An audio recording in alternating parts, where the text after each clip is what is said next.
क्या होगा जब विभिन्न देशों के आपस में ही न्यूक्लियर अटैक के बाद पूरी दुनिया तबाह हो गई। लेकिन इसी आपदा के बीच विश्व भर के सबसे अमीर लोगों ने अपने लिए एक स्पेशल बंकर बनवा लिया, जिसमें छिपकर वे सब बाहर की दुनिया में आम लोगों के साथ मरने से बच गए। यानी कि अब वे इसी बंकर में दुनिया के आखिरी इंसानी सर्वाइवर्स बचे हैं। अब ये सब शुरू कैसे हुआ और इससे आगे क्या होगा, सब कुछ चलिए शुरू से जानते हैं। 2025 की latest apocalypse mystery series billionaires bunker में कहानी की शुरुआत मैक्स से होती है, जो कि बचपन से ही एनी को पसंद किया करता था। दोनों के ही पेरेंट्स बहुत ज्यादा अमीर थे, तो उनकी दोस्ती से कभी किसी को प्रॉब्लम नहीं रही। दोनों एक साथ बड़े हुए और इवेंचुअली टीनेज में आने के बाद उन्हें एक दूसरे से ही प्यार हो गया। लेकिन जब एक रात दोनों मैक्स का 19वां बर्थडे मनाने जा ही रहे थे, तो मैक्स गलती से शराब के नशे में अपनी गाड़ी को पेड़ में घुसा देता है, जिसमें वो खुद तो सेफ बच गया मगर एनी मारी गई। इसके बाद मैक्स को पूरे 3 साल के लिए जेल भेज दिया जाता है। अब शुरू में मैक्स चूंकि बहुत अमीर था, तो वो आसपास के कैदियों को पैसे देकर खरीद लेता ताकि वे बाकी आम कैदियों के जैसे उसे मारपीट न करें। लेकिन धीरे धीरे उसे एहसास होने लगा कि उसके रिच होने की वजह से उसने कभी खुद से कुछ नहीं किया। उसी की गलती से उसके प्यार एनी की जान चली गई और अब जेल में भी वो अपने पैसों के ही दम पर सर्वाइव कर पा रहा है। यानी कि उसके पैसों के बिना कोई औकात नहीं है। तो इसी दिन से मैक्स पैसे देने बंद कर देता है, जिससे अब समय के साथ आसपास के सारे ही कैदी उसे आम लोगों के जैसे ही मारना शुरू कर देते हैं। एक दिन तो उसे एक वॉशिंग मशीन में बंद तक कर दिया गया और जब कई देर बाद उसे बाहर भी निकाला, तो शुरू में उसे लग रहा था कि वो मारा जाएगा। उसने सोचा कि फिर से उसे लोगों को पैसे देकर अपने सेफ्टी खरीद लेनी चाहिए। लेकिन कुछ ही देर के बाद उसे ऐसा महसूस हुआ कि अब उसे दर्द होना बंद हो गया है।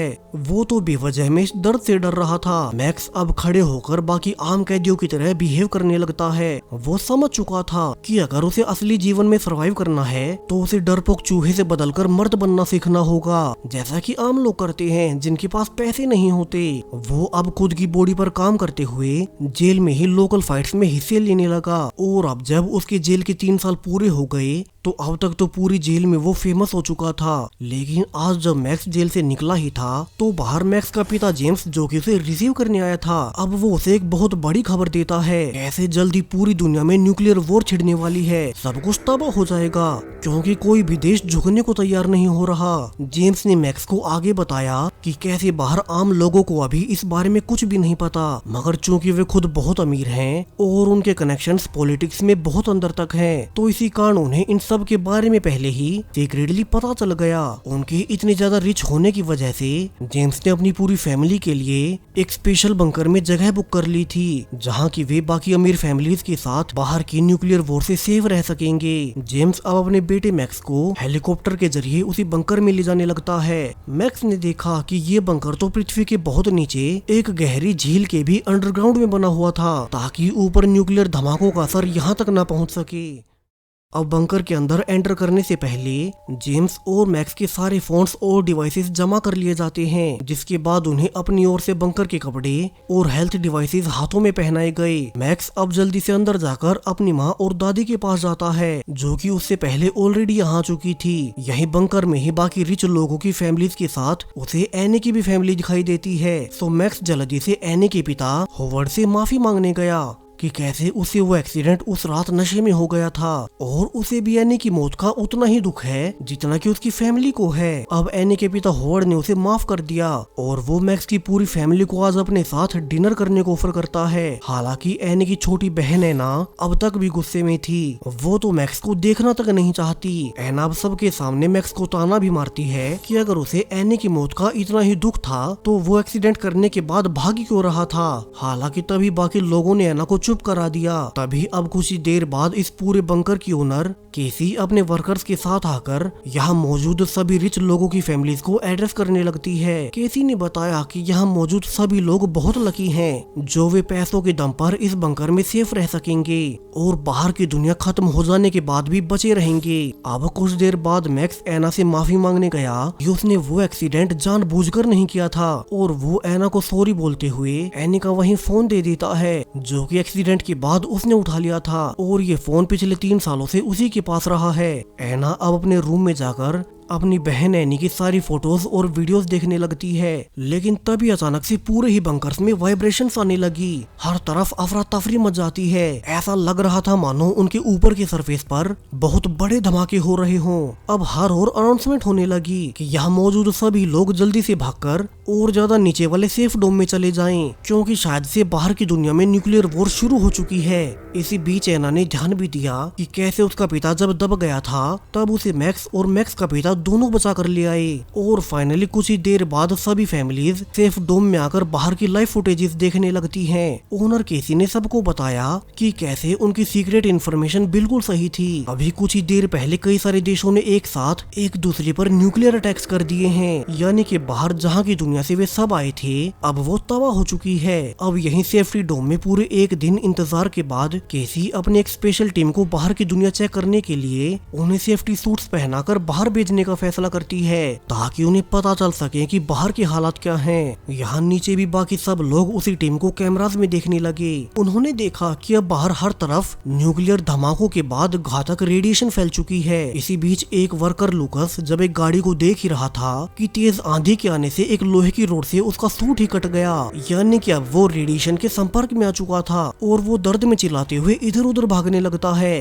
तो बाकी की टीम अब उसे पकड़कर वापस से बंकर में ले आते हैं ताकि वे रेडिएशन और उसके असर पर रिसर्च कर सकें। वही बंकर के अंदर मौजूद सारी ही फैमिली समझ गई कि जिसका उन्हें डर था वही हुआ। अब बाहर कुछ भी नहीं बचा। यहाँ इस बंकर में मौजूद सिर्फ यही इंसान सेफ बचे हैं।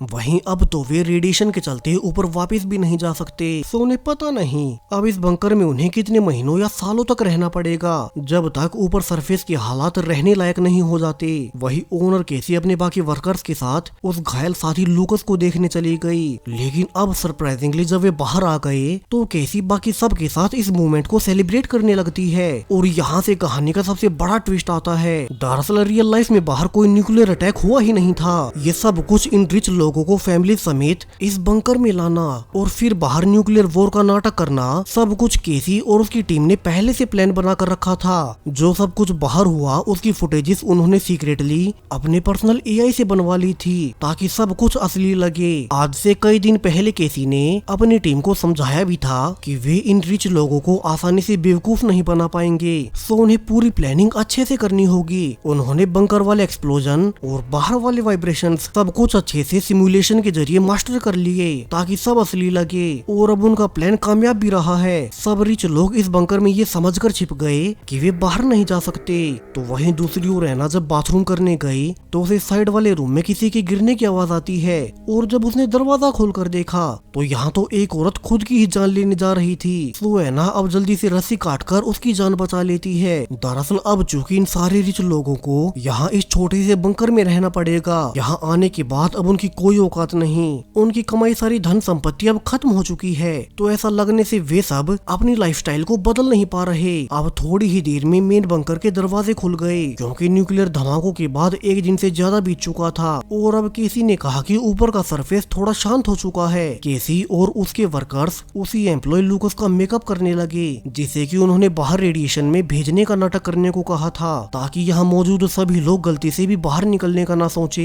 तो वहीं अब तक मैक्स का पिता जेम्स और उसकी मां नीना के बीच प्रॉब्लम्स आनी शुरू हो चुकी थी। दरअसल नीना को कई साल पहले से पता था कि मैक्स के पिता जेम्स का बाहर कई लड़कियों से अफेयर रहा है, लेकिन तब वो जेम्स के अमीर होने के चलते उसे छोड़ नहीं सकती थी। मगर अब चूंकि इस बंकर में आने के बाद बाहर की कोई दुनिया ही नहीं बची, यानी कि जेम्स के पैसे और उसकी दौलत का अब कोई मतलब नहीं बचा, तो नीना उससे गुस्से में कन्फेस कर ही लेती है कि अब उसे जेम्स के साथ रहने की कोई जरूरत नहीं। वो तो उसके साथ सिर्फ उसके पैसों के लिए ही थी और वो अब आगे से वही करेगी जो उसका मन कहेगा। हालांकि जेम्स साहब अपनी पत्नी की ये सच्चाई जानकर बहुत गुस्से में हो गया। वो बाहर निकलकर तमाशा बनाने लगता है और वो बाकी सबके राशन को बिना परमिशन के ही खाते हुए बर्बाद करने लगा। तो अब जल्दी से केसी के गार्ड्स उसे आकर टेजर से करंट देने लगते हैं। हालांकि तभी वहाँ पर मैक्स आ गया और वो अपने पिता के लिए उन सारे सिक्योरिटी गार्ड से लड़ने लगता है। जेल में वैसे भी उसने खुद को फिजिकली बहुत मजबूत कर लिया था, तो अब उसे उन चारों गार्ड से एक साथ लड़ने में कोई मुश्किल नहीं होती। हालांकि थोड़ी ही देर बाद ओनर केसी ने आकर सारा मामला संभाल लिया।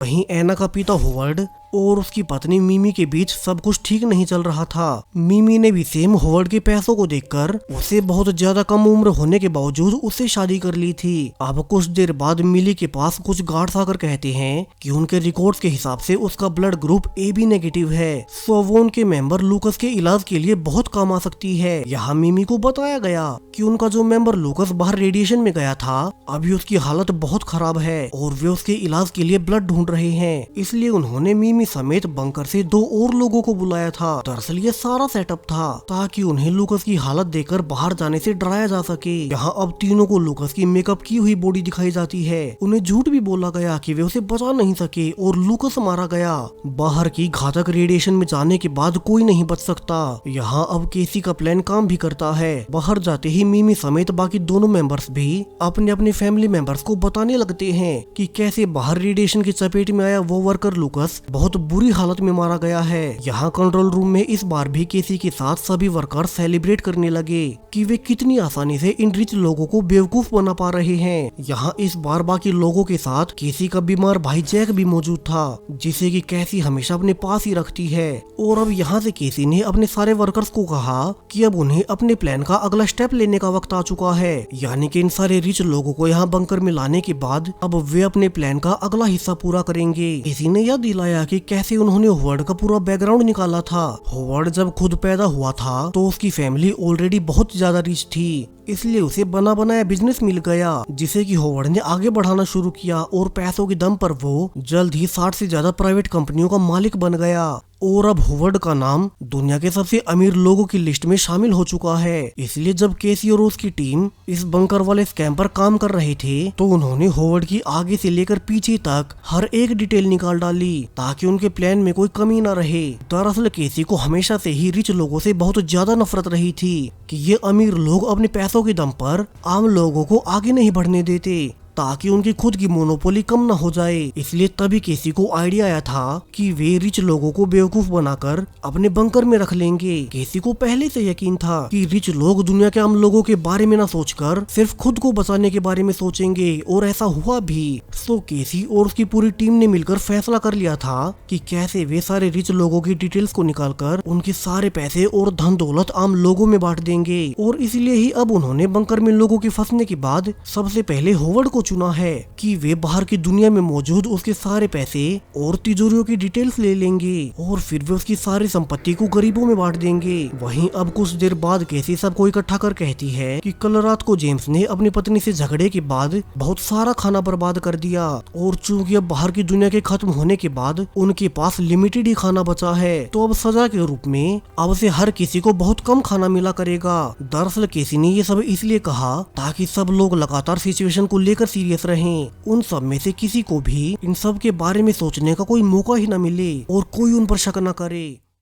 अब केसी यहाँ सब के सामने मैक्स को भी डांटती है जो उसने अपने पिता के लिए गार्ड्स को मारा, और वो से वो टेजर मशीन लौटाने को कहती है जो कि कल रात मैक्स ने लड़ते हुए गार्ड्स के पास से निकाल ली थी। केसी यहाँ से याद भी करने लगी कैसे उसने बड़ी चालाकी से उन सभी को बाहर की दुनिया से इस तरह से हटा दिया था जिससे कि किसी को शक न हो कि दुनिया के सभी अमीर लोग कहाँ गए। दरअसल उसकी पूरी टीम ने मिलकर उन सभी अमीर लोगों के AI क्लोन्स बना दिए, और जब कहानी के शुरू में वे उन सारे लोगों के फोन्स जमा करवा रहे थे तो उन फोन से उन्होंने सभी के रियल सोशल मीडिया अकाउंट्स खोलते हुए उनकी झूठी AI वीडियोस अपलोड कर दी कि वे सब अपनी फैमिलीज के साथ कई महीनों की हॉलीडेज पर जा रहे हैं और कोई उनसे कांटेक्ट ना करे, यानी कि अब बाहर रियल वर्ल्ड में उन्हें कोई नहीं ढूंढने वाला।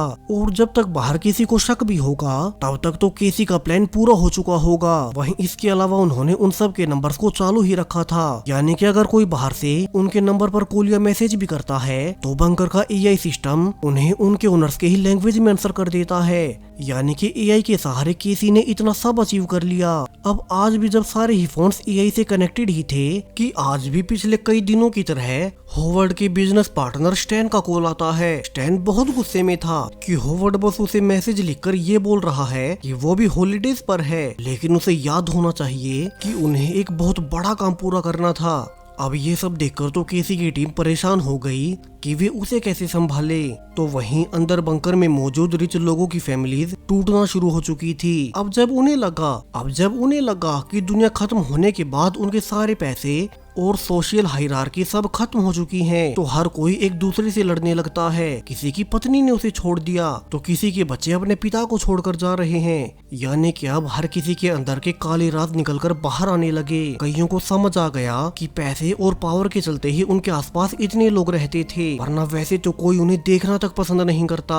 इसी बीच केसी की टीम फिर से एक ड्रामा करती है कि उन्हें बाहर से एक प्लेन के सिग्नल आए हैं। उससे उन्हें पता चला कि न्यूक्लियर धमाकों की रेडिएशन पृथ्वी की ऑर्बिट के बाहर तक निकलना शुरू हो गई। यानी कि हालात और बुरे हो चुके हैं और वे बाहर कई महीनों तक नहीं निकल पाएंगे। वहीं अब तक केसी की टीम ने होवर्ड के एआई मॉडल को रेडी कर लिया था और उसके फोन पर लगातार जिस बिजनेस पार्टनर स्टैन के कॉल्स आ रहे थे, तो अब केसी ने होवर्ड के एआई मॉडल की मदद से खुद स्टैन से बातें करनी शुरू की। यहाँ उन्हें पता चला कि स्टैन और होवर्ड ने कुछ समय पहले एक पार्टी के दौरान फैसला कर लिया था कि वे अपने ब्लैक के पैसों से कोई और बड़ी कंपनी खरीद लेंगे, इसलिए स्टैन उसे बार बार कॉल कर रहा है। अब केसी को ये जानने के बाद बहुत गुस्सा आया कि होवर्ड, जिसकी पहले से 60 कंपनियां हैं, उसका लालच अभी भी खत्म नहीं हो रहा। उसने अपने होवर्ड के एआई मॉडल की मदद से ये भी जान लिया कि होवर्ड ने स्टैन को जिस ब्लैक मनी के बारे में बताया था वो होवर्ड के घर के एक सीक्रेट तिजोरी में रखे हैं। हालांकि उसका पासवर्ड असली होवर्ड के ही पास होगा।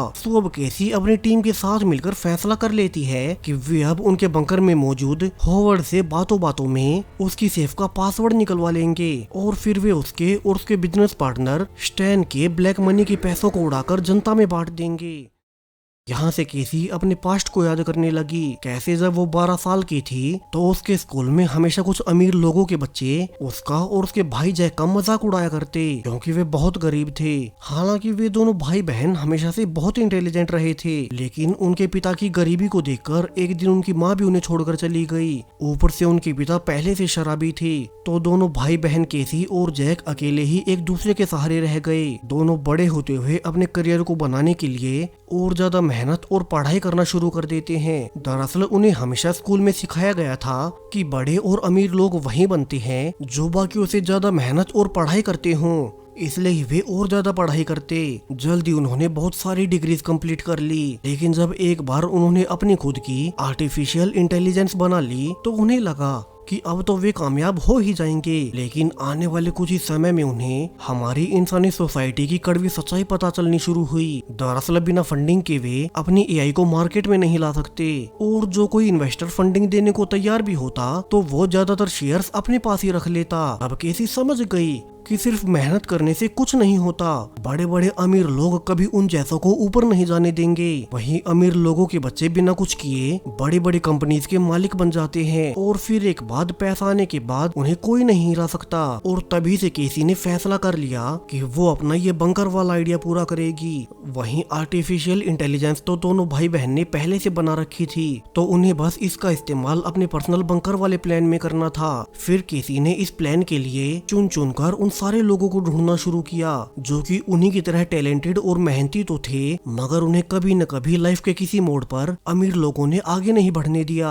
और वे सिर्फ कॉर्पोरेट के मजदूर बनकर रह गए। अब प्रेजेंट में केसी ने कहा कि अब उसे आइडिया आ चुका है कि वे होवर्ड से उसकी सेफ का पासवर्ड कैसे निकालें। दरअसल चूंकि होवर्ड काफी अमीर रहा था, लेकिन अब इस बंकर में वो अकेला पड़ चुका है, इसलिए वे उसे वही देंगे जो कि उसे मिलना बंद हो चुका है, और वो है अटेंशन। यहाँ आने के बाद होवर्ड की पत्नी उसे छोड़कर चली गई, कोई उसे ढंग से बात तक नहीं करता। सो केसी अब अपनी इंग्रिड नाम की एक कम उम्र की फीमेल साथी को होवर्ड के पास उसे रिझाने भेज देती है, और जैसा उन्होंने सोचा था बिल्कुल वही हुआ। होवर्ड बहुत आसानी से इंग्रिड से दोस्ती कर लेता है। वैसे भी अब जब से उसके आसपास के लोगों को पता चला कि उसके पैसों का अब कोई फायदा नहीं, तो कोई होवर्ड को भाव नहीं देता, और इसी का फायदा केसी की टीम ने उठाया। इंग्रिड अब कुछ ही दिनों की दोस्ती के बाद एक दिन होवर्ड को गेम खेलने को कहती है कि वैसे भी चूंकि बाहर की दुनिया खत्म हो चुकी है, तो क्यों ना वे एक दूसरे को बैंक और लॉकर्स के पासवर्ड बता दें। अब शुरू में होवर्ड को ये काफी अजीब लगा, मगर उसने ये सोचकर कि वैसे भी अब बाहर की दुनिया तबाह हो चुकी है, बैंक और तिजोरियां तो बची ही कहाँ होंगी। सो वो अब इंग्रिड को अपने सारे बैंक और तिजोरियों के पासवर्ड हर एक डिटेल के साथ बता देता है, और इसी के साथ केसी का काम बन गया। उन्हें तो बस यही चाहिए था। वे अब जल्दी से फिर से होवर्ड के एआई मॉडल को उसी बिजनेस पार्टनर स्टैन के पास वीडियो कॉल पर कहलवा देते हैं कि वो उसे अपनी सेफ का पासवर्ड बता रहा है। स्टैन उसके सारे पैसों से बैंकॉक में मौजूद एक प्राइवेट स्टार्टअप कंपनी खरीद ले और उसी में स्टैन भी अपने पैसे भी लगा देगा। हालांकि केसी ने होवर्ड के एआई मॉडल के जरिए स्टैन को ये कहा कि उसे वही कंपनी खरीदनी है जो वो उसे बताएगा, और केसी का पूरा प्लान ही यही था कि वो होवर्ड के ब्लैक के पैसों के साथ साथ स्टैन के भी सारे पैसे एक ऐसी फेक कंपनी में लगवा देंगे जो कि उन्हीं की होगी, और फिर वे होवर्ड और स्टैन के सारे पैसे स्कैम कर लेंगे। प्लान के अनुसार केसी ने आगे कहलवाया कि वो भी बैंकॉक चला जाए और वहीं पर उसकी बताई कंपनी में डील करे। यानी कि अब तक केसी का प्लान बिल्कुल परफेक्ट जा रहा था, और फिर वो एक बार होवर्ड के साथ ये सब करने के बाद ऐसा ही कुछ बाकी फैमिलीज के साथ भी करेगी। हालांकि बंकर में अब तक मैक्स को थोड़ा अजीब लगने लगा, क्योंकि जो ब्रेसलेट उन्हें ये कहकर पहनाए गए थे कि इससे उनकी हेल्थ का पता चलेगा, अब मैक्स को शक हो गया कि इसमें तो माइक्रोफोन्स लगे हैं। यानी कि केसी और उसकी टीम इन्हीं ब्रेसलेट्स के जरिए उनकी सारी बातें सुन लेती है। उनके पास अपनी कोई प्राइवेसी नहीं। सो यहाँ से मैक्स ने फैसला कर लिया कि वो इसके बारे में और इन्फॉर्मेशन निकालेगा, लेकिन अभी उसे इसके लिए एक और पार्टनर चाहिए। सो मैक्स यहाँ से सीधा एना के पास जाकर उसे सब बताने लगता है। हालांकि वो उसे बोलकर कुछ नहीं बता सकता। सो उसने पहले एना को नाटक करने को कहा कि वे दोनों आपस में ऐसी बातें करेंगे मानो कि वे एक दूसरे से प्यार करने लगे हों। जिस बीच मैक्स अब उसे इस ब्रेसलेट और केसी पर शक होने के बारे में लिखकर बताने लगा कि वो जल्दी सब कुछ पता कर लेगा, और फिर उन्हें खुद से इस बंकर से बाहर जाकर देखना होगा कि क्या सच में ही बाहर न्यूक्लियर अटैक्स के बाद दुनिया बर्बाद हो गई। क्योंकि उन्हें अब तक जो कुछ भी पता चला है, जो कुछ भी उन्होंने विजुअल्स देखे थे, वे सब कुछ उन्हें केसी ने ही दिखाए थे। वही मैक्स के लिखकर बताने से उन पर नजर रख रहे वर्कर्स को पता नहीं लग पाता कि मैक्स को उन पर शक हो चुका है। हालांकि उन्हें इतना तो अजीब लगा कि एना, जो कि शुरू में मैक्स से नफरत कर रही थी क्योंकि मैक्स की गलती से उसकी बहन एनी मारी गई, अब वो अचानक से ही मैक्स के करीब क्यों आ रही है। लेकिन वे इस पर ज्यादा ध्यान नहीं देते।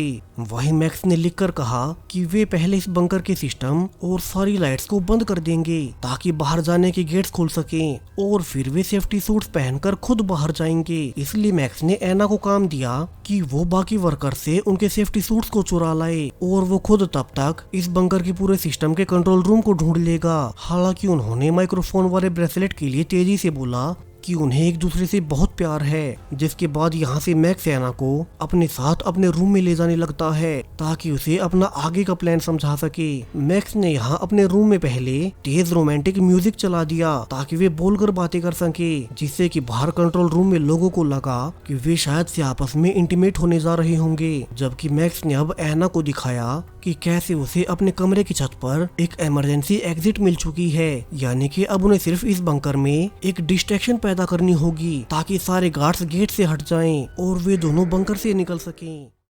अब डिस्ट्रैक्शन के लिए एना के पास भी एक आइडिया था। उसने बताया कि वो केमिस्ट्री की स्टूडेंट रही है और जो भी केमिकल्स उनके पास मौजूद हैं, वो उन्हें मिलाकर एक छोटा सा बम बना देगी, जिसके विस्फोट से कुछ देर के लिए सारे गार्ड्स और केसी का ध्यान बढ़ जाएगा। तो वहीं केसी के प्लान के अनुसार स्टैन अब होवर्ड के एआई मॉडल के कहे अनुसार बैंकॉक में जाकर उसी कंपनी को देखने पहुंच जाता है जिसे कि होवर्ड ने उसे खरीदने को कहा था। हालांकि स्टैन को अब वो कंपनी सही नहीं लगती और वो फिर से होवर्ड को वीडियो कॉल कर कंप्लेन करने लगता है कि कैसे ये कंपनी कुछ खास नहीं लग रही, ना ही इसका कोई बड़ा रिकॉर्ड है। तो होवर्ड उसे इसे खरीदने के लिए इतने सारे पैसे दांव पर क्यों लगा रहा है। तभी उस कंपनी में केसी के प्लान के अनुसार उसका साथी लूकस एक दूसरा इन्वेस्टर बनकर आ गया जो कि और ज्यादा पैसे लगाने का नाटक करता है। दरअसल ये वही लूकस है जिसने पहले बंकर में रेडिएशन से मरने का नाटक किया था और अब केसी ने उसे इन्वेस्टर बनाकर इस फेक कंपनी के शेयर्स और रेट्स बढ़ाने के लिए भेज दिया, जिसे स्टैन को लगे कि ये कंपनी बहुत बड़ी है। वहीं केसी होवर्ड की एआई से कहलवा भी देती है कि स्टैन उसके और खुद के सारे पैसे इसी कंपनी पर लगा दे, उसे इस कंपनी पर पूरा भरोसा है।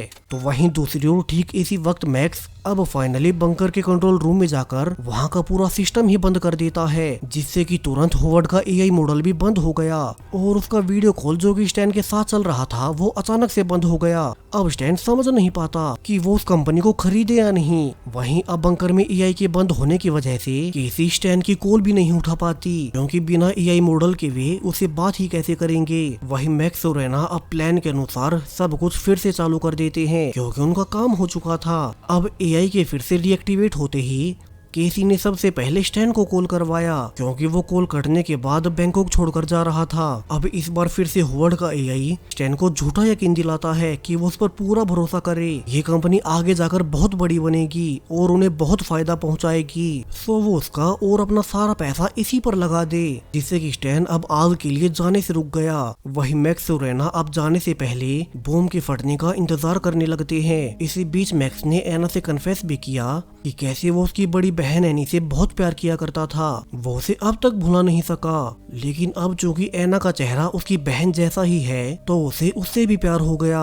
यहाँ अब तक एना ने भी मैक्स को माफ कर दिया था क्योंकि वो समझ गई कि उस हादसे में जिसमें उसकी बहन की जान गई थी वो सब मैक्स ने जानबूझकर नहीं किया और वो उसके लिए 3 साल की सजा ऑलरेडी भुगत चुका है। लेकिन फिर भी एना ने कहा कि वो अपनी बहन के बॉयफ्रेंड के साथ रिलेशनशिप में नहीं आ सकती, सो उनका एक दूसरे से अलग रहना ही सही होगा। तो वहीं केसी तो अब भी अपनी टीम के साथ स्टैन को ही संभालने में बिजी थी, जिस कारण उसका मैक्स और एना पर ध्यान नहीं जाता। अब केसी ने स्टैन को बैंकॉक में ही रखने के लिए फिर से अपनी साथी इंग्रिड का इस्तेमाल किया। वही इंग्रिड जिसे कि पहले केसी ने होवर्ड के पास भेजकर उसे पासवर्ड निकलवा लिया था, वही इंग्रिड अब स्टैन से दोस्ती कर उसके करीब आने लगती है।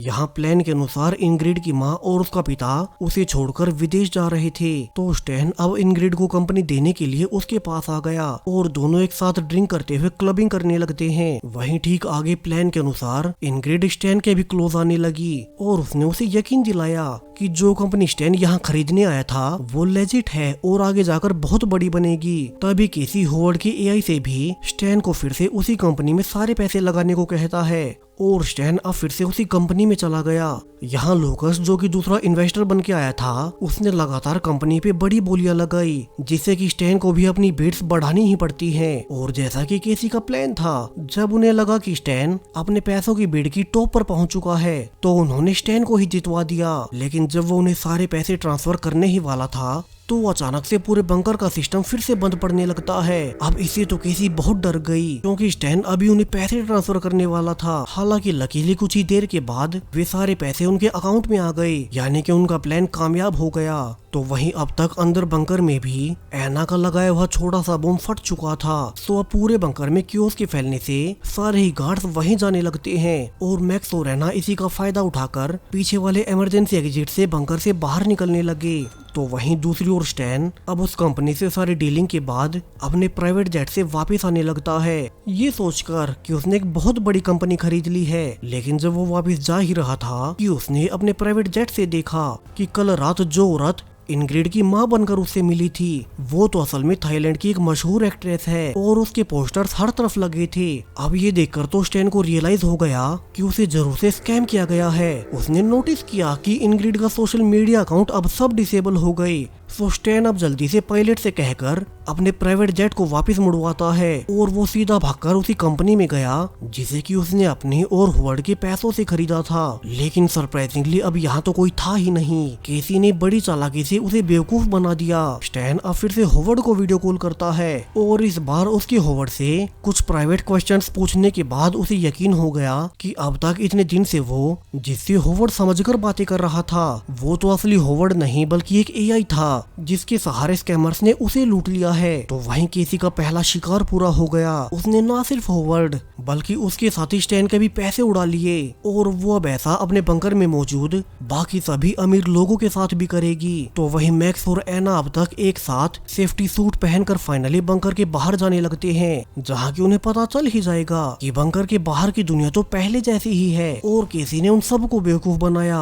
और इसी शॉकिंग क्लिफ हैंगर के साथ इस जबरदस्त सीरीज का पहला सीजन यहीं पर खत्म हो जाता है। अब सारी सच्चाई जानने के बाद मैक्स और एना क्या करेंगे? वहीं क्या केसी बाकी लोगों के साथ भी होवर्ड और स्टैन की तरह स्कैम कर सकेगी, उन्हें लूट सकेगी? सब कुछ कंटिन्यू होगा इस सीरीज के दूसरे सीजन में जो कि अगले साल आने वाला है। तो तब तक चैनल पर बने रहे और भी ऐसी ही नई सीरीज के लिए। Thank you.